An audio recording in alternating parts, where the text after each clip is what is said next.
"Just kill me fast," she said. The lonely soldier lifted her skirt and saw what they'd branded into her skin. Texas Hill Country, spring of 1865, 2 weeks after the war ended. The sun had not yet broken through the canopy, but its pale light filtered down in dusty rays between the cottonwoods. The stream murmured quietly, weaving through moss-covered stones and last season's leaves. It should have been peaceful, but Elias Gray felt something wrong in the stillness. His horse, a tired gelding named Rufus, had stopped short near the creek bank. Ears forward, breath quick. Elias dismounted slowly, hand brushing over the revolver on his belt. His boots sank slightly in the damp earth as he approached the narrow stream, and that was when he saw her. A girl, young, barely more than a shadow of a woman. She lay crumpled near the water, one leg twisted beneath her, the other bare from the knee down. Her dress was torn, mud-streaked and bloody, and her hands were scratched as if she'd clawed her way there. Elias dropped to one knee. "Miss?" he called softly. No answer. He leaned in, checking for breath. Her chest rose, slow, shaky. Her skin was clammy under the dirt, and there was a gash across her thigh, long and red. He glanced toward the trees. Nothing but birdsong and wind. "I'm not going to hurt you," he said, though she was still unconscious. "Just need to stop the bleeding."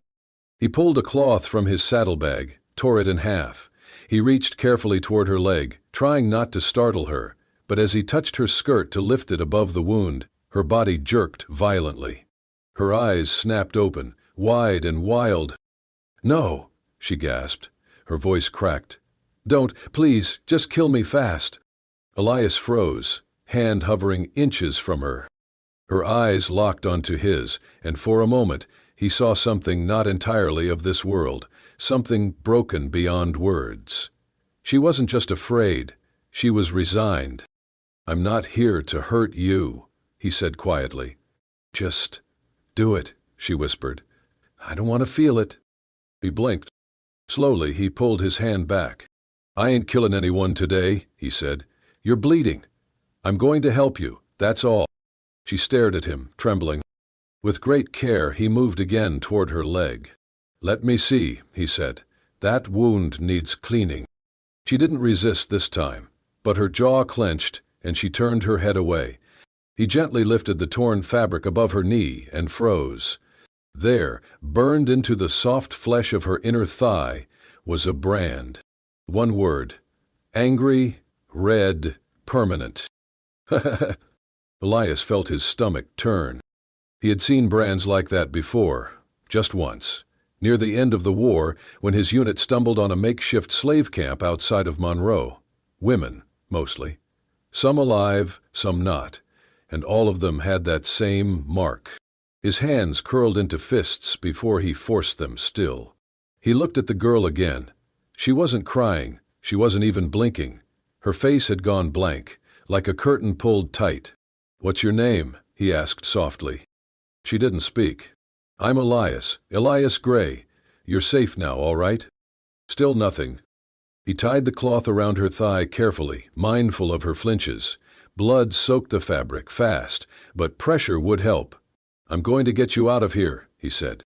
The girl didn't reply. Her eyes drifted shut again, too exhausted to fight.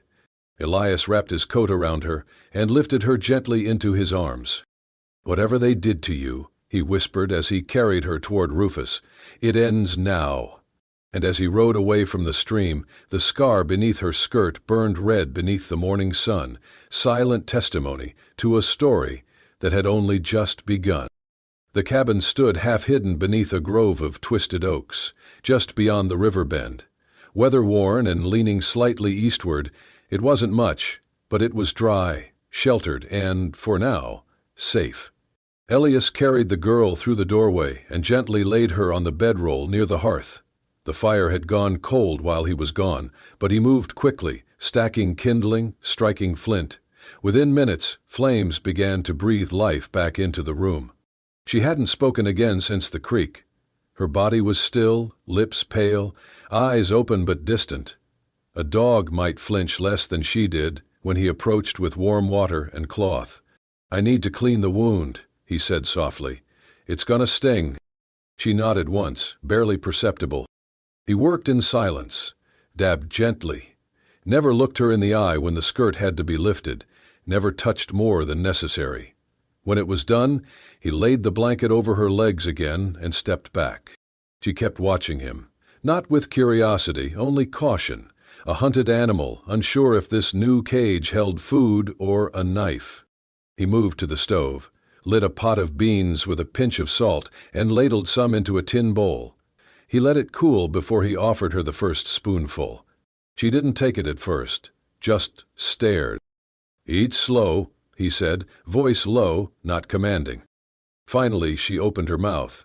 He fed her each bite like a father would to a wounded child. No words, no questions, just food, warmth, fire. That night, he slept in the far corner, back against the wall, gun within reach. She didn't move once, but her eyes stayed open long into the dark. By morning, she was sitting upright, leaning against the post. When he brought water to wash her hands, she flinched at first, then let him pour. The third day, Elias sat beside her with an old comb and said, "If you'll allow it, I can clean that mess of yours." She hesitated, then, slowly, turned her back to him. He began at the ends, gently, careful not to pull. Her hair was thick with twigs, dried blood, and days of dust. He worked quietly, patient, as the fire crackled nearby. Halfway through, she let out a long breath, and for the first time, her shoulders lowered just slightly. Later that afternoon, he pulled out a small oval mirror from his pack. It was scratched, dented, the kind of trinket a soldier might carry for memory's sake. He placed it beside her on the stool. "Maybe you want to see? You look better than you think." She stared at the mirror a long time. Then, in one sudden motion, she grabbed it and hurled it against the stone hearth. It shattered. Elias didn't move. Her voice came out hoarse. "I don't want to see her." He nodded slowly. "I understand." No lecture, no apology demanded, just quiet. That night, as he was ladling more beans into their bowls, she finally spoke again. "My name is Maeve." He looked over. "Maeve," he repeated, like it was sacred. "That's all I can give you right now." "That's more than I expected." She managed a breath, somewhere between a sigh and a laugh. They ate in silence. But something had changed. Not in the room, but in the space between them. She did not thank him, he did not ask for it. But when she handed back the bowl, her fingers touched his for just a moment, and she did not pull away. The road into Bandera was quiet that morning, lined with cedar brush and dust still damp from the night's rain. Elias rode slowly, Maeve behind him on the saddle, arms loosely wrapped around his waist. She had not said much since they left the cabin, only nodded when he asked if she was strong enough to ride. They needed medicine. Her wound, though better, still ached, and Elias knew infection could creep in if he did not find more salve and clean bandages. Bandera was a town barely hanging on, worn planks, shuttered saloons, and tired men who carried the war on their shoulders.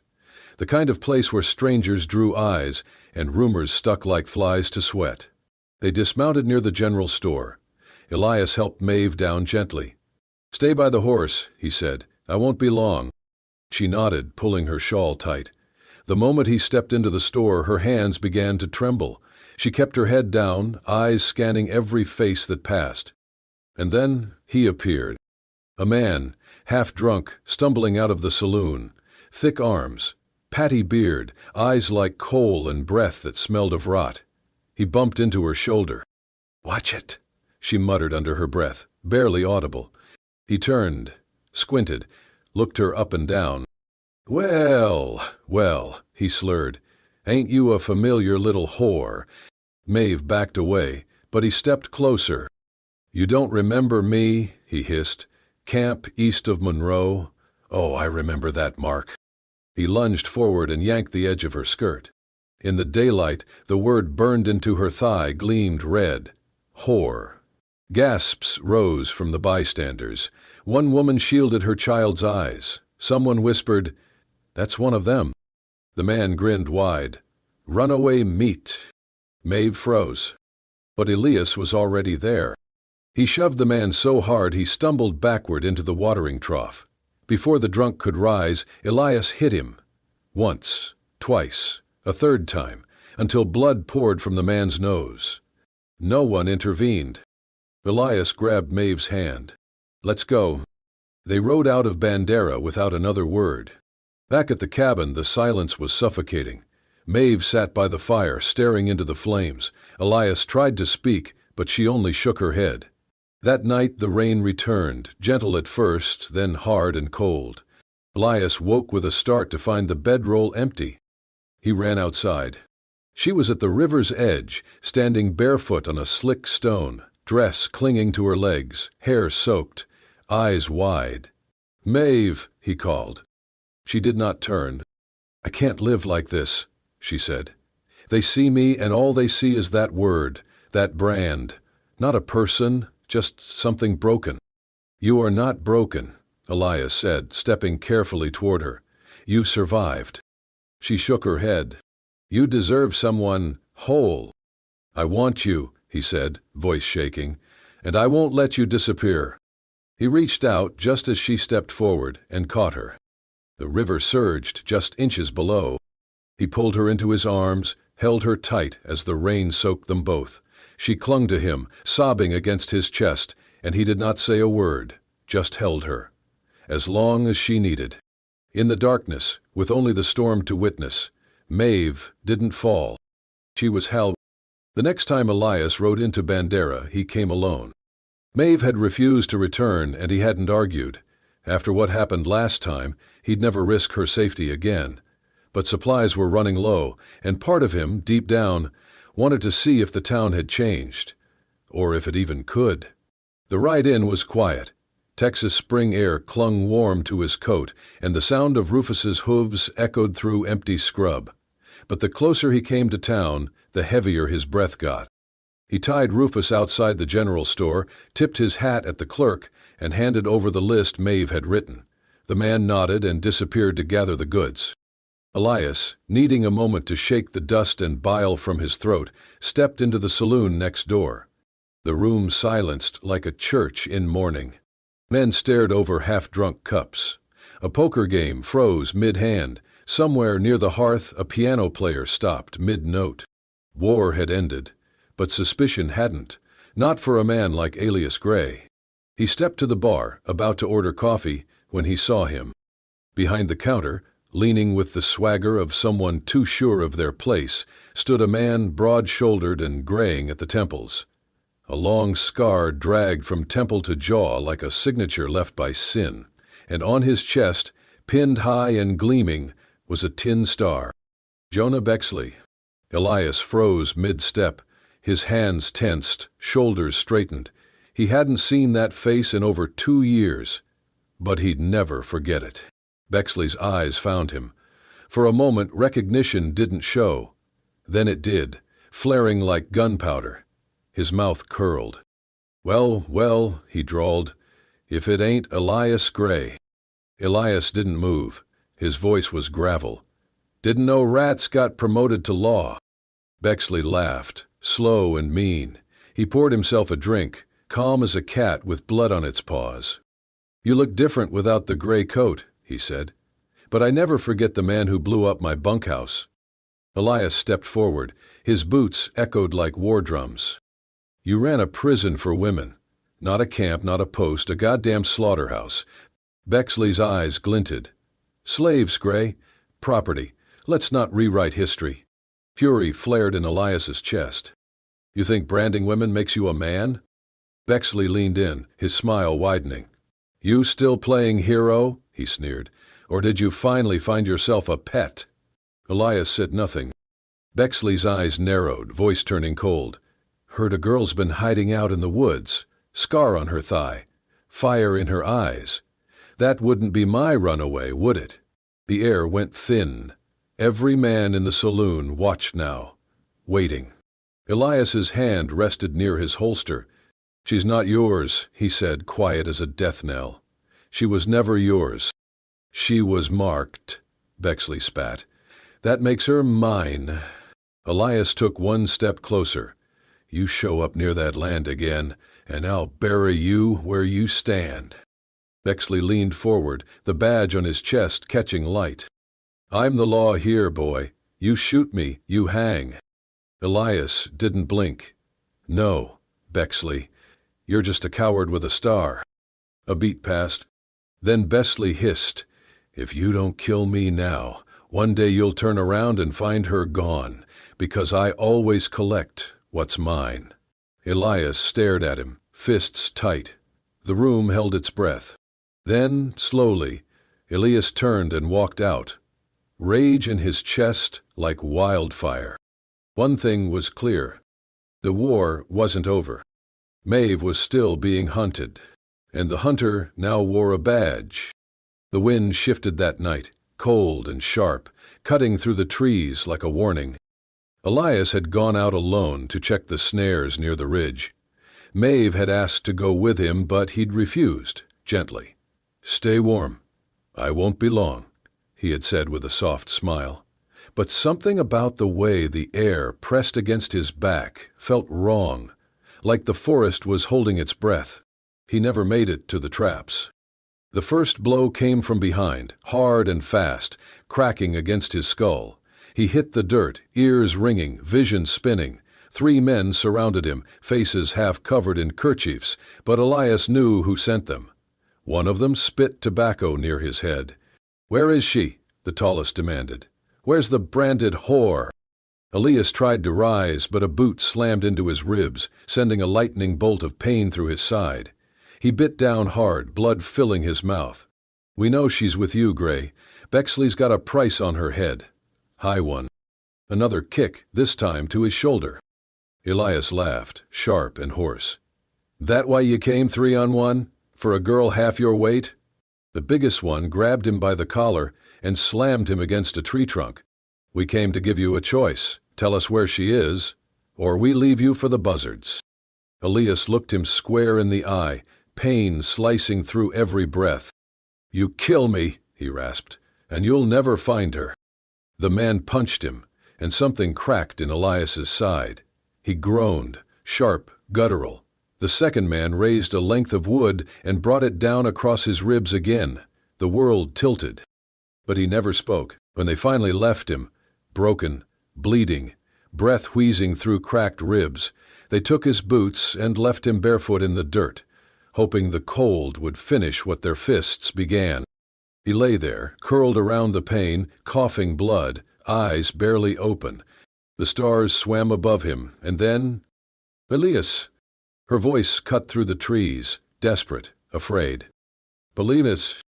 Maeve crashed through the brush, breath ragged, face pale with panic. She dropped to her knees beside him. No, she whispered. No, no, no. She touched his face, his chest, his shirt soaked with blood. You're hurt. Oh, God. You're... I'm fine, he croaked, barely audible. Just a bit bruised. Liar, she snapped, trying to lift him. What happened? Exley's men, they wanted you. She pressed a trembling hand to his side, felt the heat swelling beneath the skin. Her face crumpled. Your ribs. He coughed, tried to laugh. Only a few. Nothing vital. Why didn't you run? He looked at her through half-lidded eyes, and even through the pain, he managed to smile.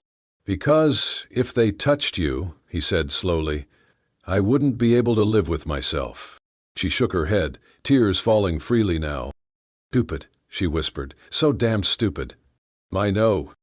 She slipped his arm over her shoulder and began dragging him toward the cabin. Every step was a struggle. Elias grit his teeth, tried not to groan. Blood stained the ground behind them. You shouldn't see me like this, he said once, halfway there.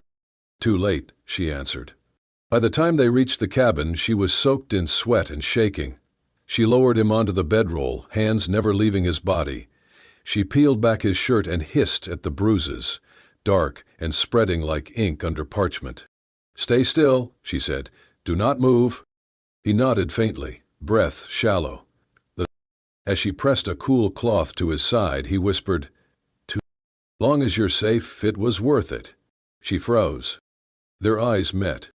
He was half broken, bloodied, gasping for breath, but not once had he thought of himself.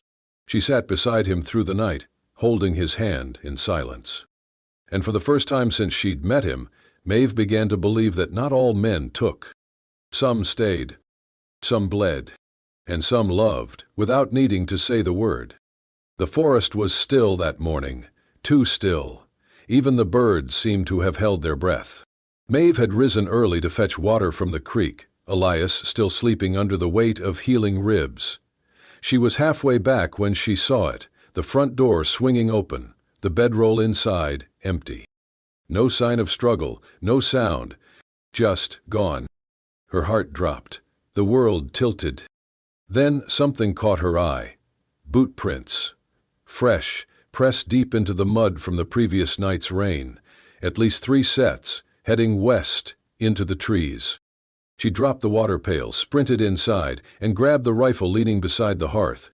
Elias's revolver sat untouched on the table, half cleaned, forgotten from the night before. She grabbed it too, checked the chamber. 4 bullets. 4 chances. She followed the trail into the trees, bare branches scraping her arms, breath sharp and fast. The prints grew fresher, disturbed. Drag marks. Her pace quickened. An hour passed. Then 2. Finally she heard it. A voice, low, mocking, carried through the clearing ahead. Jonah Bexley. She crouched behind a tree, peering through the brush. Elias was on his knees, hands bound behind him, blood trickling from his temple. Bexley paced in front of him, shotgun slung low. 2 other men stood nearby, armed. "You think hiding her makes you a hero?" Bexley spat. "She's a mark, nothing more. You really think she won't run the moment she sees you limping and broken like the rest of us?" Elias said nothing, chin lifted despite the bruises. Bexley sneered. "Hell, I should thank you, saving me the trouble of dragging her back. Maybe I'll let you watch before I cut your throat." Maeve stepped into the clearing. "Take 1 more step toward him," she said, voice clear, "and I will kill you." The men spun around. There she stood, hair wild, dress torn at the sleeves, mud on her boots, but eyes steady, gun raised, a breath from firing. Bexley's grin faltered, then returned crueler than before. "Well now," he drawled, "ain't this something? The branded bitch shows her teeth." He stepped forward. She didn't flinch. "You gonna shoot me, sweetheart? After all we've been through?" His voice dropped to a snarl. "You remember it, don't you? The cell, the ropes, the way you cried when I—" The crack of the pistol shattered the morning. 1 shot, straight into his chest. Bexley staggered, blood blooming across his vest. He looked down in disbelief, then fell backward into the dirt. The other men froze. One turned to run, the other dropped his weapon and backed away with trembling hands. Maeve kept the gun raised until she was sure they were gone. Then she dropped it. Her knees gave out and she collapsed beside Elias, hands shaking violently. "I killed him," she whispered, staring at the blood. "I killed someone." Elias leaned toward her, even with pain in every breath. "You saved my life." She shook her head, eyes wild. "But what does that make me? What does it mean if I could do it? If I could pull the trigger like that?" He reached for her, bound hands brushing her cheek. "It means you are stronger than what he did to you." She stared at him, eyes filling. "You're not afraid of me now?" He held her gaze. "I have never been less afraid." A sob escaped her lips. "I thought, if you saw me like that, you'd see what he saw." Elias leaned close, whispering through pain. "I don't see what he saw. I see the woman who came for me. The woman who walked through hell and stood up to the devil." She lowered her head, pressing it to his shoulder, shaking with relief. "I thought I had lost you. You found me." It was only then she reached behind him, cut the ropes, and pulled him into her arms. They stayed like that for a long time, surrounded by silence and fallen leaves. Maeve had pulled the trigger, but for the first time it wasn't in fear. It was in love and survival. And she wasn't sorry. The forge behind the cabin was nothing more than a blackened stone pit and an old anvil Elias had hauled up the ridge with a busted wagon wheel and sheer, stubborn will. There was no shelter from the wind, no roof above, just open sky and the steady hiss of hot metal meeting cold air. But it was enough. He stood there at dawn, sleeves rolled, shirt soaked with sweat despite the morning chill, hammer gripped in calloused hands. Every strike echoed through the clearing like a slow heartbeat, the sound bouncing off the trees, waking birds and stirring something deeper. Maeve stood in the doorway of the cabin, wrapped in one of Elias's old coats, arms folded tightly across her chest. She didn't ask what he was making, not with words, but her eyes stayed fixed on him, watching, listening, waiting. She could see the tension in his shoulders, the way he moved like a man shaping more than just metal, like he was trying to shape meaning from ruin, trying to craft something that could last. The bullet casing had been in his satchel since the last day of the war. One of the final rounds he'd chambered in the chaos of fire and smoke. He had never fired it. Something had stopped him. Maybe fate, maybe grace. He didn't know why he kept it. Maybe it reminded him of what he'd survived. Or maybe it had always been waiting for this. He placed it gently in the fire until it glowed red-hot, then pulled it out with iron tongs, laying it across the anvil. The first strike flattened it with a metallic cry. The next shaped it. Then again, and again. He moved slowly, methodically, turning the shell from a weapon into a ring, rough-edged, golden from the brass and warm from the fire. When it cooled, he filed it smooth, polished it with a piece of cloth and ash.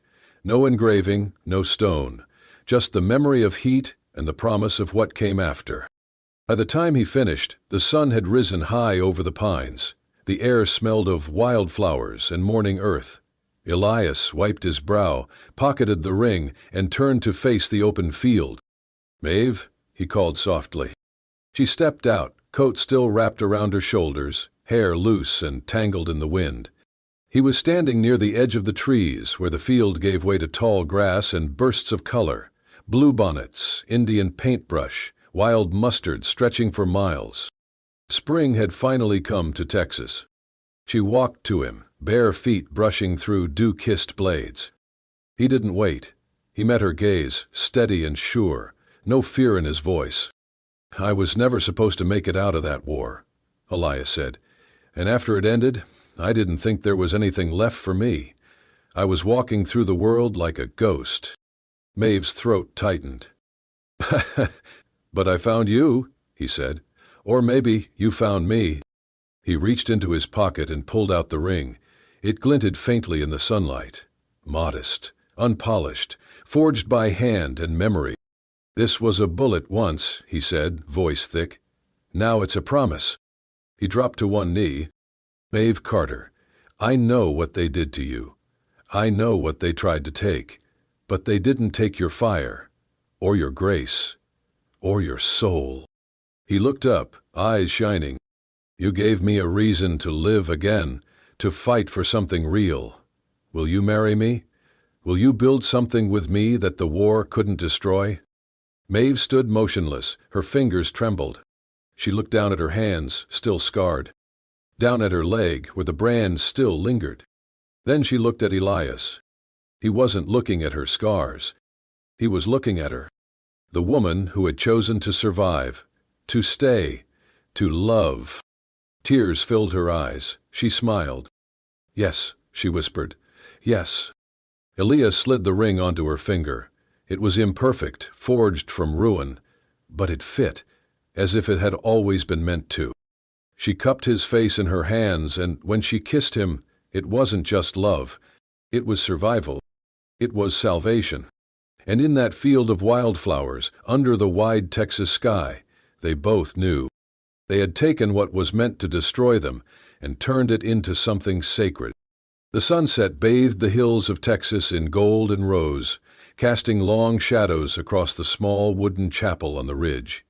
The heat of the day had softened into a gentle warmth, the kind that touched your skin like a memory. The air smelled of honeysuckle and dust, the wind whispering through the grass like it too had come to witness something sacred. Inside the chapel, the pews were filled with townsfolk, quiet, curious, uncertain. Word of the wedding had spread like wildfire. They knew her name now. They knew the mark she bore. They whispered of the scar, of the soldier who had taken her in, of the nights she had been seen buying bread alone, head bowed, of the morning she had walked out of the doctor's office holding Elias's hand. Some came to judge, others came out of guilt for all the times they had looked away, but most came for the story, the girl branded and the man who never let her go. Candles flickered in the corners.